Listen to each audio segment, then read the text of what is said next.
Hello, I'm Alan Kohler, founder of Eureka Report, which is now part of Intelligent Investor, finance presenter and columnist for the ABC. And I'm James Thomson, senior Chanticleer columnist at the Australian Financial Review. And we are the Money Café. G'day, James. Well, look, interesting stuff going on in Germany last night. Bring us up to date. Oh, yeah, not often we talk about the German market, but the DAX, which is the main index over there, was up 3.5%. This is after Germany responded to Trump's big change or two big policy changes. Removal, you would say, of America's implicit security guarantee for the Western world has forced the German government, or the incoming German government, to release the handbrake, that's the constitutional handbrake on defence spending. So at the moment, they can only spend 1% of GDP on defence. They're basically getting around that. They're going to buy lots of tanks and guns and all that sort of stuff. European defence stocks have all been soaring for a while now, because of the expectation that they're going to have to spend more on defence. Yeah. Well, last night, having done this and also having promised a $500 million infrastructure fund, all German stocks went nuts. Deutsche Bank was up 13%. Hochtief, which is a big construction firm, was up 15%. Manufacturers up 20%. Crazy moves. But this is what happens when these big policy changes. We've had two not just policy changes, but entire regime shifts. Like, who would have thought a month ago that we'd be thinking America would no longer be the backstop? Well, and China is doing something similar. They announced on the same day that Trump addressed Congress, Premier Li Keqiang announced their new work program, which was like their budget, and they're doing a whole lot of fiscal spending to Trump-proof their economy. 30%. They're going to borrow 30% more this year. Yeah, it's like crazy amounts. Yeah. Yeah. So their deficit, I figured out it's equivalent to 2.6 trillion Australian dollars. Yeah. Yeah. The budget deficit is going to be in 2025. Yeah. So we've been talking on markets for a long time about American exceptionalism, and to no small extent it's been driven by government spending. The government spending since the COVID's gone up 65%, and that's driven a 50% increase in nominal GDP. And now America looks exceptional because it's not spending. It's trying not to spend. Well, it's cutting back. Yeah. And look, I mean, arguably you'd say Trump's finally doing what lots of other American presidents should have had a crack at doing and reining in this budget deficit. But for investors, this really matters, because we came into the start of the year with the MSCI World Index, which is sort of an amalgam of all the stock markets around the world. 75% of the stocks in there were American.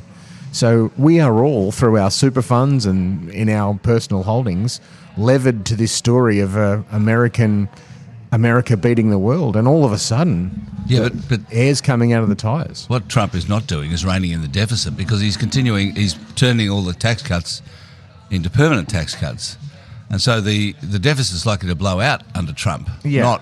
Not actually rein in. He's trying to balance the tax cuts with spending cuts. Yeah, yeah. But that's not going to. I mean, it's not going to be anywhere near enough. Yeah. Look, I mean, I guess what I would say is how the pluses and minuses actually shake out might not be as important as how sentiment shifts. People are starting to fear, and people are starting to fear that the US could have some sort of mild recession. I mean, that was unthinkable. Yeah, 3 months ago. Well, that's right, but that's partly because of the tariffs as well. Yeah. Sure. Totally. So they're cutting back government spending, viciously. They're deporting migrants or moving them to Guantanamo Bay. Yeah. And they're imposing 25% tariffs on most of their imports, or 20% from China, 25% Mexico and Canada. Yeah. So this is going to whack the US economy. Yeah. Whether it actually goes into recession or not, who knows, but it's definitely going to whack it. It's going to whack the US economy, and when you've got stocks trading at very high levels, priced for perfection, any sort of disappointment, shift in sentiment could be quite violent. And so, I mean, look, mate, The theory has been that Trump, when the market starts to go down too far, Trump will pivot and, take the foot off the accelerator with all these policy shifts. But there seems to be a determination to push this all through. So watch out. Did you watch or listen to Trump's speech to Congress? Oh, look, I watched a little bit of it. I just can't.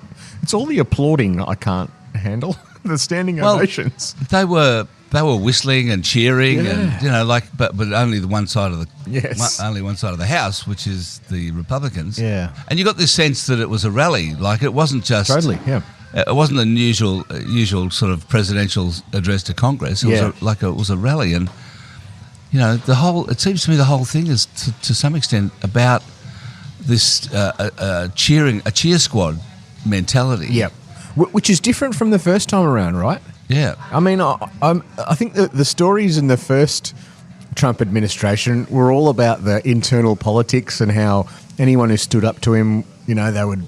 Remember, Anthony Scaramucci lasted 10 days. And I know, that's right. Bolton was kicked out eventually for. But there's none of those. There's none of that this time. No, that's right. Well, because they've got it worked out in terms of the staff. Because they kept turning over the chief of staff in the first term. I can't remember how many chiefs of staff he had, but it was a few. Yeah. And this time, I can't remember her name now. The chief of staff. Yeah, anyway. They're so much better planned. They've planned so much better. They've got their people in place.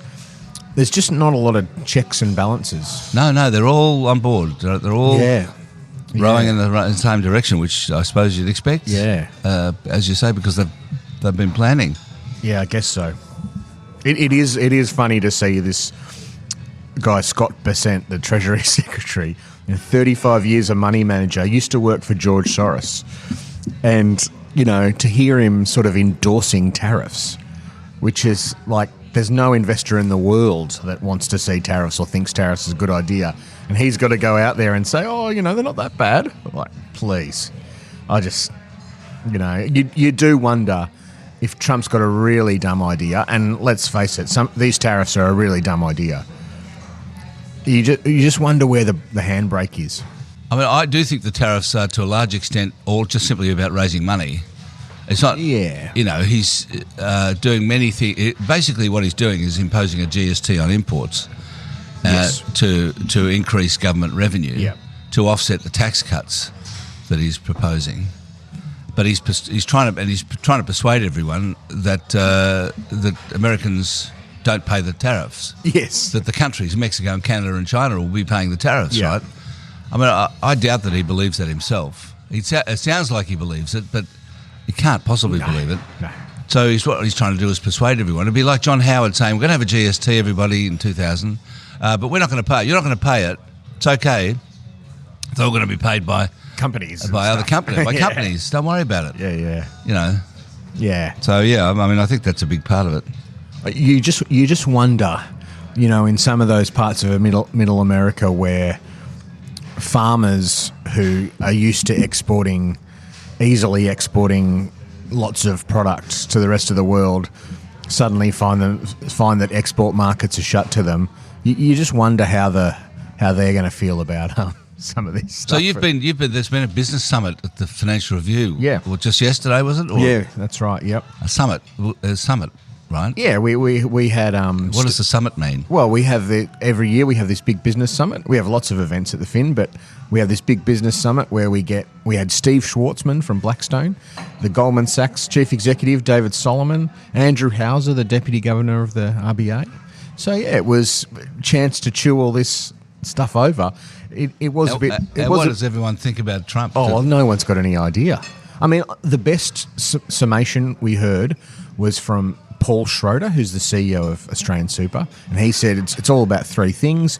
It's all about reducing the budget deficit, getting government spending down. It's about rebalancing trade through tariffs, and it's about peace in the Ukraine and the Middle East. And those are the three policy objectives, and how they want to do that is by reindustrializing America and privatizing America. So more spending is generated from the private sector rather than the government sector.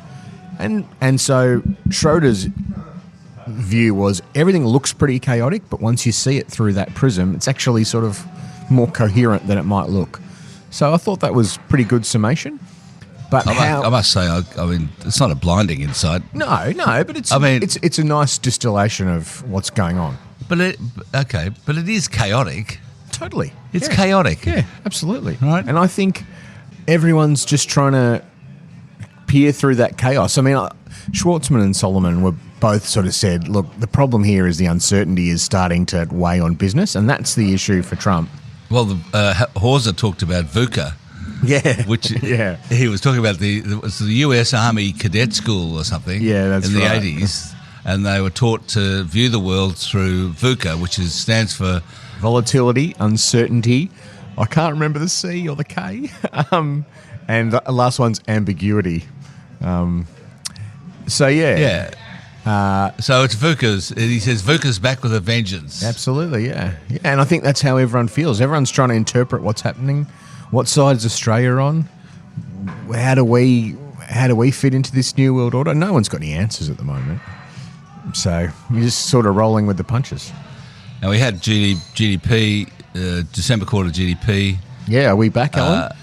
Are we back? Well, it's not a per capita recession anymore. Yep. GDP per capita rose. Yes. In the December quarter, 0.1%. Flying along.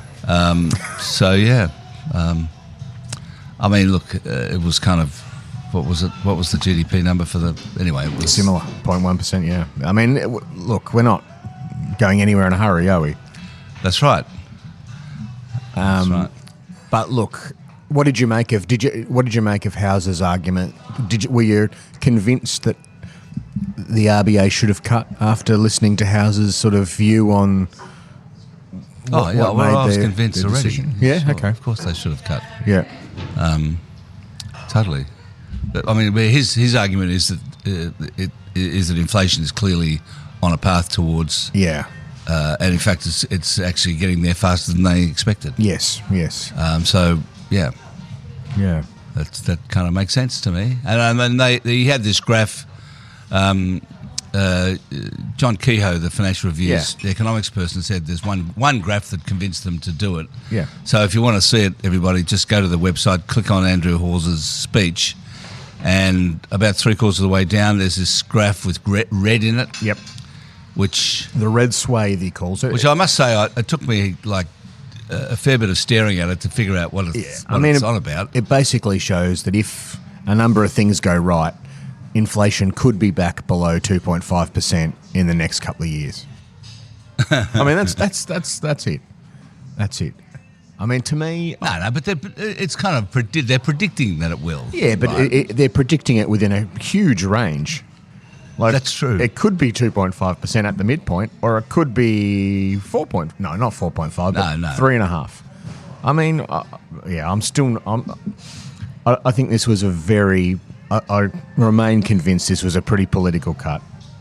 Really? Yeah. But they don't need to support Peter Dutton.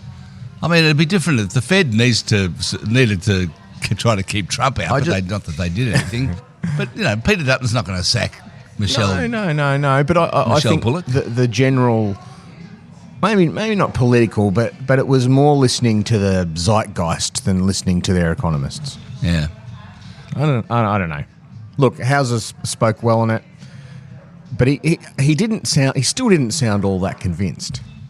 Speaking about houses, yes, house prices went up. Hey. Went up in February. We are back. We've had 3 months of falls by 0.4%. The house prices fell by 0.4% from October to February, and now they're rising again. Yep. And when I interviewed Tim Lawless from CoreLogic this week, and he says, "Yeah, well, that's it.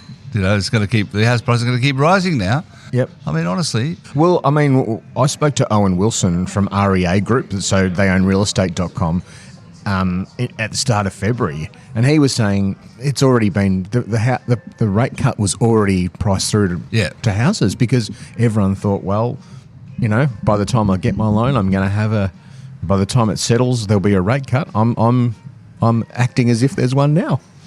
And so, there's so much pent-up demand. It was interesting. And just at the summit, Paul Schroeder made a really interesting point. Like, we're all always talking about lifting productivity, very worthy goals. And his point was, nobody can think about productivity or even really the future if they don't have somewhere to live. And he's like, if we can't solve this, all the other problems in the economy, no one will be able to tackle them. I totally agree. Yeah, it's again, sure. Maybe it's obvious, but it's an interesting way to think about it. No, but it's right. But we don't have anyone saying this is the main thing, everybody. Yeah. I mean, to be honest, I've been saying that for a while. But it is the main thing. It is, yeah. I mean, I've written it, housing has eaten the economy, and I think that's right. Yeah. Yeah. Now, leave aside the fact that super, housing's obviously creating these big intergenerational inequalities.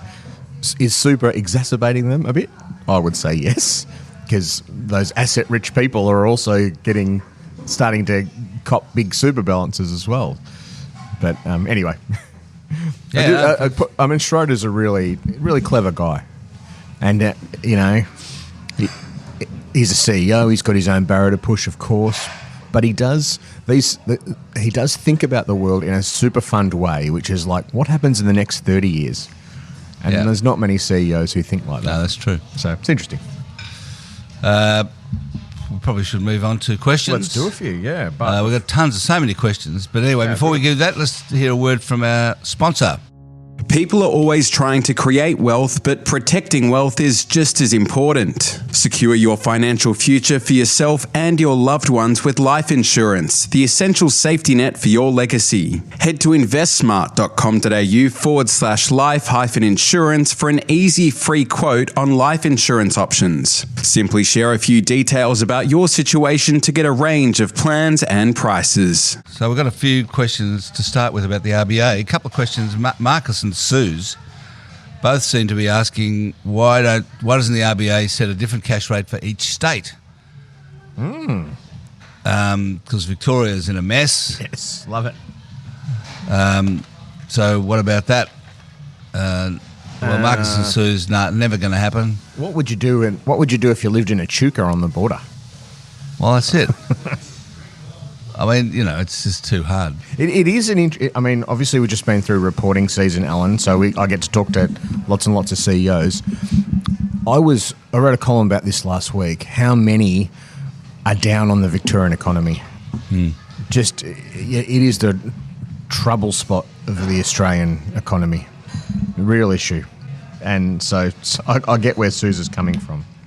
I'm going to ask one from John that you're going to answer, Alan. Why doesn't a journalist, such as the ABC one, David Chow or Daniel Siff, or even Alan Kohler himself... Yeah. Why don't you do something? Well, simply ask what their R is. R star. So this is the star. nominal neutral rate of interest, where the interest rate is not inflating the economy or forcing it to contract. And their NIRU, which is the non-accelerating inflation rate of unemployment... Where are they at the next post-board meeting? Surely such transparency would help our narrow expectations and guide the narrow path forward. Well, nobody asked that because they won't answer it. But look, I think probably if I was at the press conference, I would ask it. But the press conferences are in Sydney, and I'm not going up to Sydney for it. I'm sorry. Because the interest rates are different up there. Oh, they should be. No, well, it is a great question. I think it's a good question, John, and I think you're right that it'll be interesting and worthwhile to know what those things are. Yeah. Because the RBA does estimate them, but then doesn't tell us what those estimates are. Yeah. And the thing is that they don't really know themselves what it is. They're just kind of having a stab at it. It is true, as I've written a few times, that it sort of doesn't matter what the R star and the NERU are. What matters is what the RBA thinks they are. Yeah. So and we don't know what the RBA thinks they are. Yeah. There's also this great debate about whether they've moved higher, as whether they move around as the structure of the economy changes. And again, it's always hard to judge in real time. It's a thing. I mean, it is true that I think we do know that the RBA thinks the NERU is 4.5%, and it was expected that they would have reduced that Yeah. from 4.5 to this is a 4.5% unemployment rate is what they're aiming at. But it doesn't look like they have. I mean, a few economists came out and said, well, it actually doesn't look like they have reduced it. Yeah. So it looks like it's still a 4.5%. But the thing is that they can't actually. It's kind of meaningless because the low rate of unemployment that we've got now, 4.1%, is not causing a breakout of wages. Yeah. So even though the unemployment rate is below the NERU, or what the RBA thinks is the NERU, it isn't really causing any problems.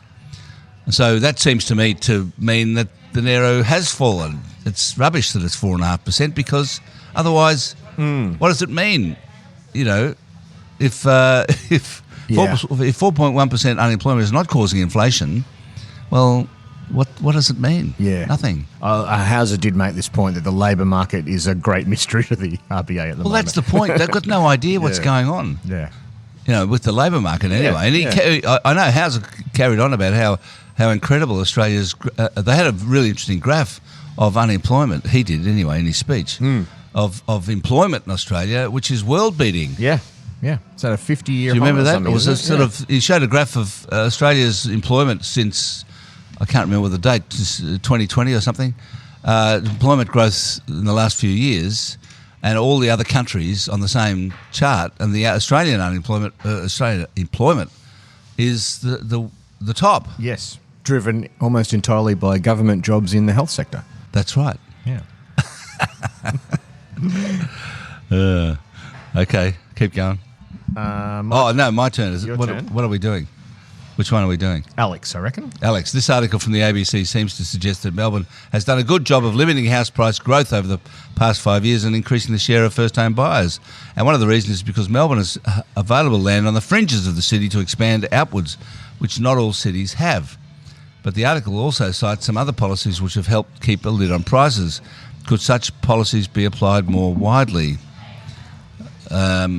It's an interesting one. I didn't click on the. I didn't click on the thing. Did you read that article? I mean, some of the policies include land taxes, which have increased and helped seemingly knock a few investors out of the market. Sure. Well, there are hundreds and hundreds of beach houses on the market. Yeah. At the moment, because nobody can afford the land tax. Yeah. So now, are those policies good or bad? I mean, are they helping to make Victoria stronger, or are they helping to reduce house prices? It's an interesting question. Are the land and I guess I would ask, have policies like the land taxes been designed to limit house price growth or raise revenue? Oh, of course, raise revenue. Yeah. So, but side benefit. I guess so. It's knocking investors out of the market. I guess so. But just to Alex's point about could these policies be applied more widely, I don't see other states rushing to do that. But it's interesting, Alex talks about the available land on the fringes of the city. I mean, the Victorian government's solution to housing affordability is to force inner suburban councils to double the number of dwellings in their local government area. So it's all about densifying the suburbs, not building out. And it's basically 70-30. So they've got the plan is to have 70% of new homes in the suburbs, and 30% building out. That's broadly speaking. Yeah. I don't know. Tom says, I'm a white-collar professional, earns a standard salary around the top marginal tax rate. He's come back to Australia. He's bought a house, got a mortgage with affordable repayments. He's also got a reasonable offset account. So without providing individual advice, generally speaking, would you suggest taking money out of the offset account, that is increasing interest repayments, and putting it into superannuation to take advantage of the tax incentive? Or would you be better off keeping the money in the offset account and paying off the house earlier? Well, you can do the sum yourself, Tom. I mean, because you're paying the interest on your mortgage out of after-tax money, tax-paid money. Yep. So, I don't know. I mean, it is really hard to give general advice in this situation because your super benefits, yes, there's some tax incentives, but you're not going to. It doesn't help you and for another X number of years until you can tap your super. Yeah. Now, without knowing, your other circumstances or your other goals, it's hard to say whether that's a better thing. I reckon, Alan, the old adage of don't do anything for the purpose of tax is always a good one. Like, don't do anything just because there's a tax. Tax is better. I'd be thinking about what else you're trying to do in your life.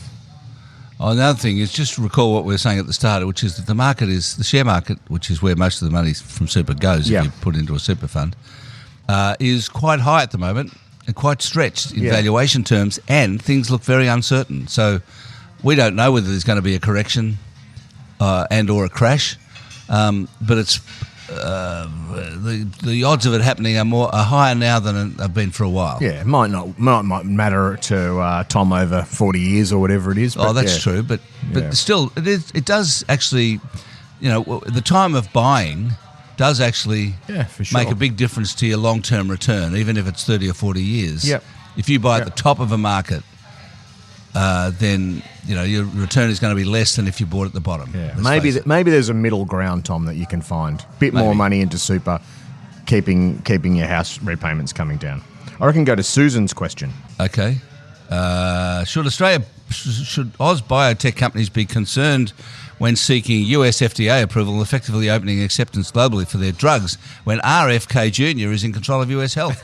Yikes. The share price of Illumina collapsing, noting the Victorian government gave them $60 million in collaboration with Melbourne University. On the other hand, Melbourne's Mesoblast got FDA approval and looks very sound with that FDA tick. I know nothing about either of these companies particularly, but I just thought the question was interesting.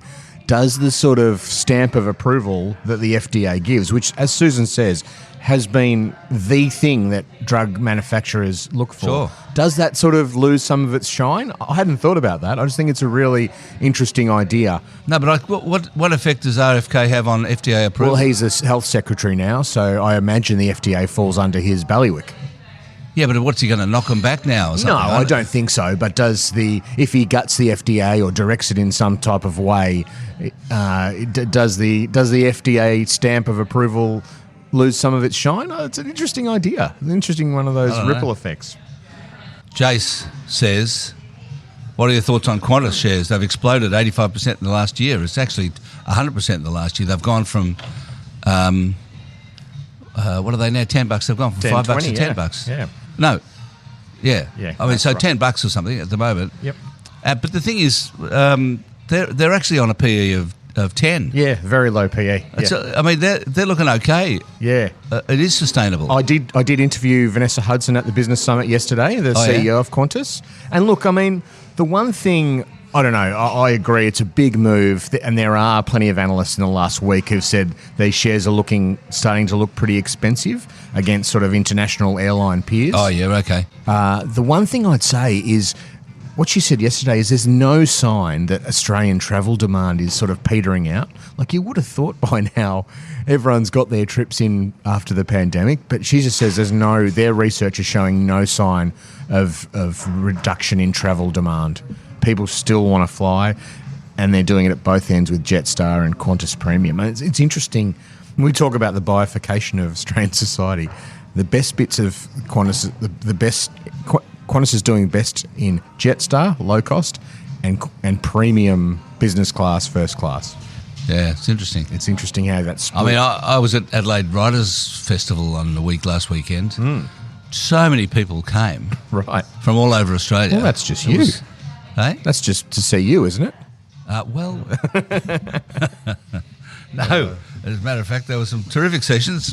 Anyway, do you want to talk about Telex? No, I'm going to ask you about Rex. Rex's question is, do you think that BlueScope Steel might eventually buy out the Whyalla Steelworks? They could probably pick up these stranded assets at a ridiculously low price. I recently purchased some BlueScope shares and might consider buying more. They are in a position of potentially benefiting from the Trump tariffs on steel products because the company has operations in the US. But they'd have to get Whyalla for nothing, wouldn't they?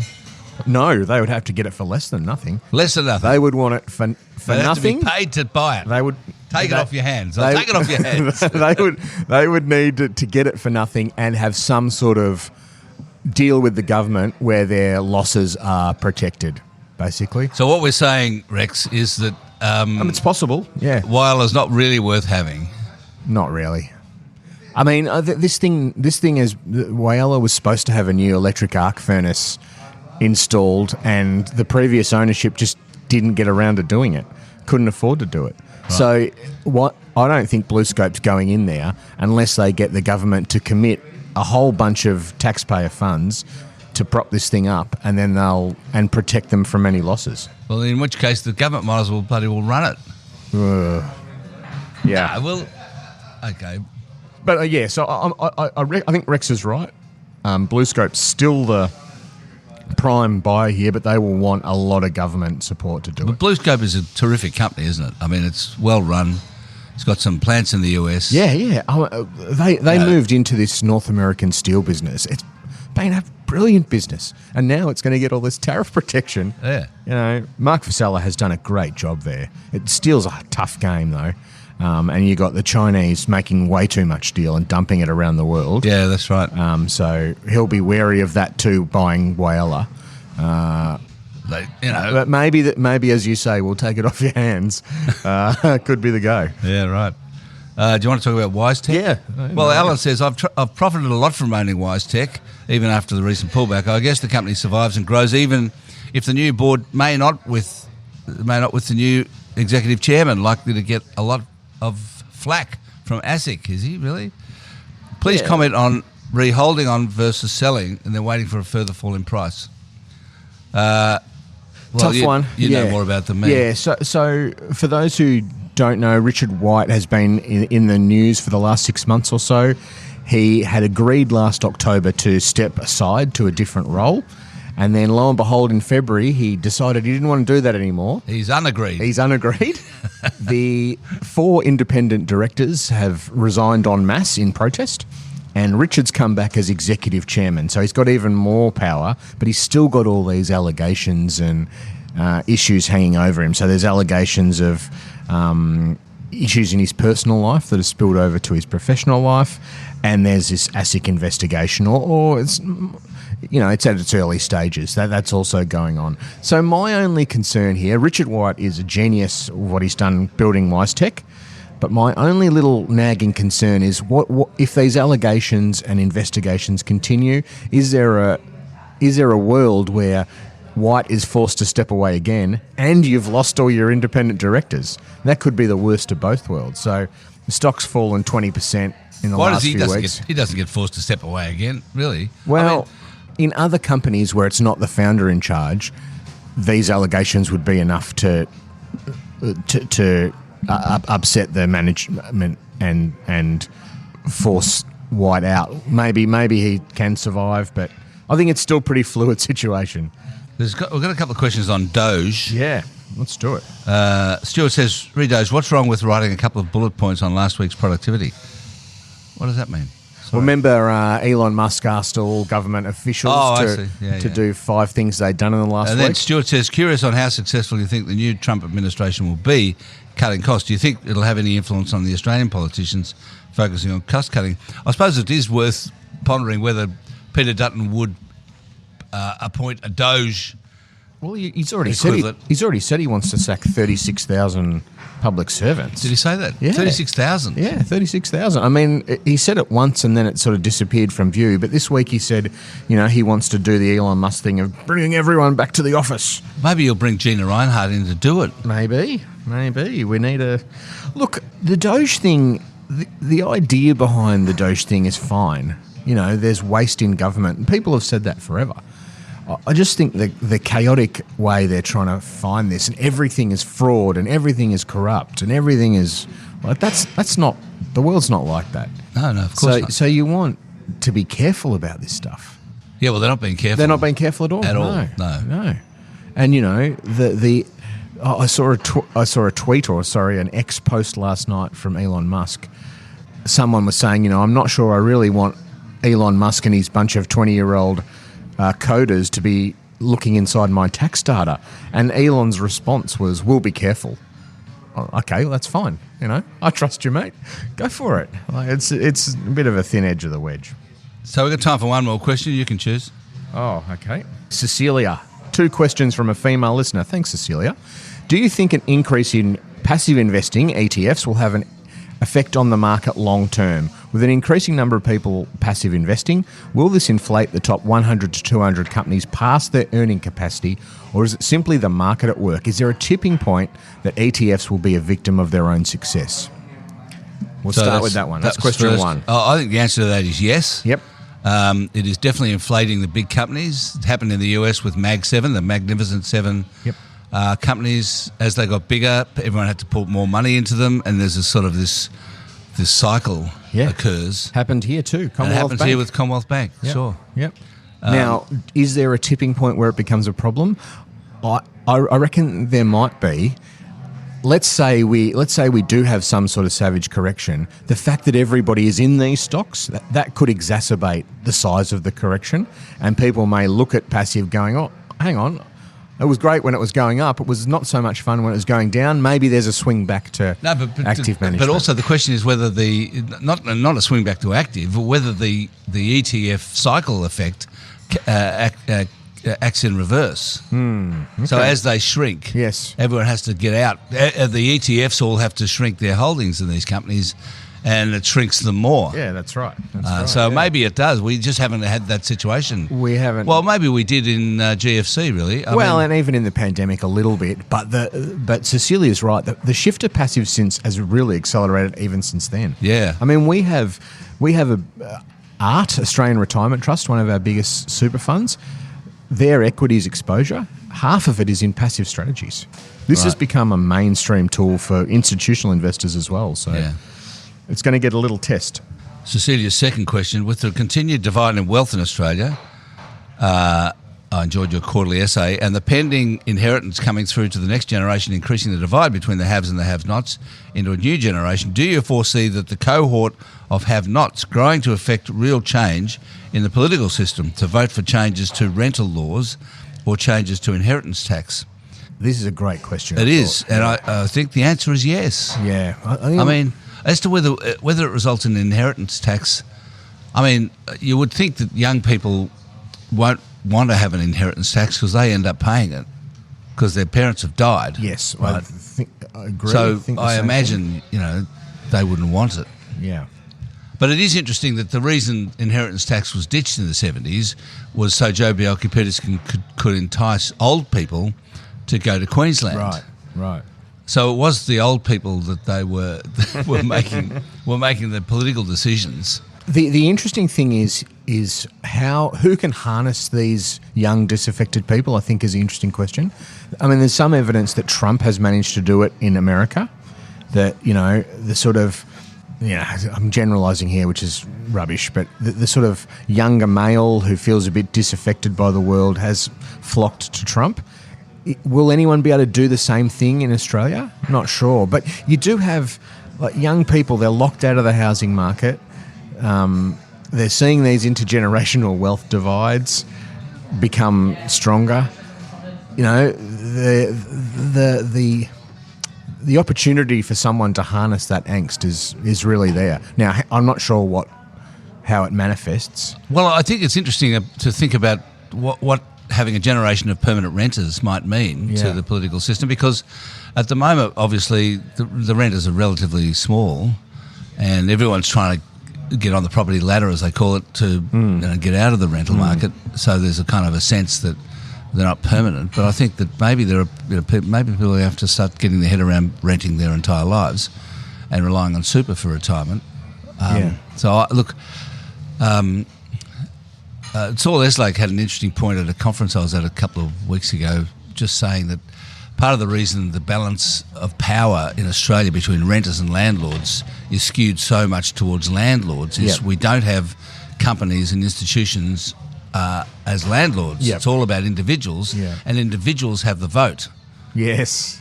And companies and institutions don't. Right? And so in the US and Europe, a lot of the rental properties, in fact, most of them are owned by companies and institutions, and they don't vote, whereas the renters do. But landlords in Australia do vote. So it's an interesting point as to whether that affects. I don't know. Yeah, great question, Cecilia. Great 2 questions. Thank you. And thanks, everyone, for listening to today's episode of Money Cafe. It's been great to talk to James again. I'll be back next week with Stephen Main. Send in your question and we'll answer it together by emailing themoneycafe@eurekareport.com.au. So until then, I'm Alan Kohler, founder of Eureka Report and finance presenter and columnist for the ABC. And I'm James Thomson, senior Chanticleer columnist at the Australian Financial Review.